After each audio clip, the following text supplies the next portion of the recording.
اب ہمارے ملک میں فیصلے بھی باہر سے ہوں، ہمارے فوجیوں کے تنخواہوں میں اضافے بھی باہر سے ہوں، اور میں آج دعوے سے کہتا ہوں کوئی مجھے عدالت میں بلائے، مجھ سے پوچھے جو بات میں کہنے جا رہا ہوں، مجھ سے پوچھے کہ تم نے یہ بات کیسی کہی ہے، میں وہ بات ثابت کر کے دکھاؤں گا کہ جب پاکستان کا فوجی بریگیڈیئر سے پرموشن لیتا ہے تو اس کے لیے ڈالر کی صورت میں مراعات اور تنخواہ میں اضافے کی چیزیں باہر سے ڈالر کی صورت میں امریکہ سے آتی، اور اگر میں اس دعوے میں غلط ثابت ہو جاؤں تو مجھے پنڈی کے چوک پر پھانسی پہ لٹکا جائے، میں بہت بڑا دعویٰ کر رہا ہوں، بلائے مجھے۔ اب جس آرمی کے بارے میں میں یہ بات کہہ رہا ہوں کہ وہ مراعات امریکہ سے لیتے ہیں، اس لیے عین موقع پر امریکہ کی بات مان کر جھک جاتے ہیں، تو پھر یہ میری فوج کہاں ہوئی، میری ریاست کی فوج کہاں ہوئی؟ یہ تو پھر امریکہ کی فوج ہے، اور امریکہ کی فوج کے کہنے پر، امریکہ کے کہنے پر وہ فیصلے صادر کرتے ہیں۔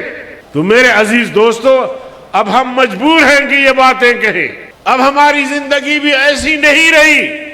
میں اپنی بات کر رہا ہوں کہ مجھے کوئی زندگی سے پیار ہو، میں پہلے بھی یہ بات کہہ چکا ہوں ان کو کہ ہم پاکستان میں رہیں گے تو عزت کے ساتھ رہیں گے، یہ بےغیرتی کی زندگی ہمیں قبول نہیں ہے۔ پاکستان ہم نے بنایا، تمہارے باپ نے نہیں بنایا۔ پاکستان، ہندوستان بر صغیر کے لیے قربانیاں ہم نے دی، تم نے نہیں دی۔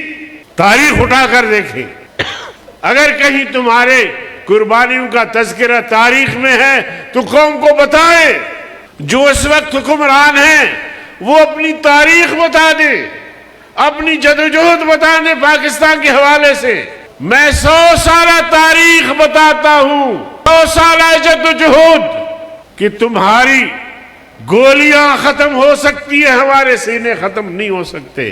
اور پھر جب ہم مزاحمت کا فیصلہ کیا قائد کے حکم پر، اگر ہم نے پہاڑوں کا رخ کیا تو پھر تم بھی گلیوں میں آزادانہ نہیں پھر سکو گے۔ پاکستان پر رحم کرو، پاکستان نازک حالات سے گزر رہا ہے، قوم انتہائی مشکلات میں ہے، تم امریکہ کا غلام بن کے، ٹاؤٹ بن کے ان کے فیصلوں پر عمل درآمد کرتے ہو۔ بزدلو، باز آ جاؤ اس قسم کی حرکتوں سے، جرأت کا مظاہرہ کرو۔ بھوک سے کوئی قوم نہیں مرتی، تم فیصلہ کر لو کہ ہم آئین کے پاس نہیں جائیں گے، ہم امریکہ کے پاس نہیں جائیں گے۔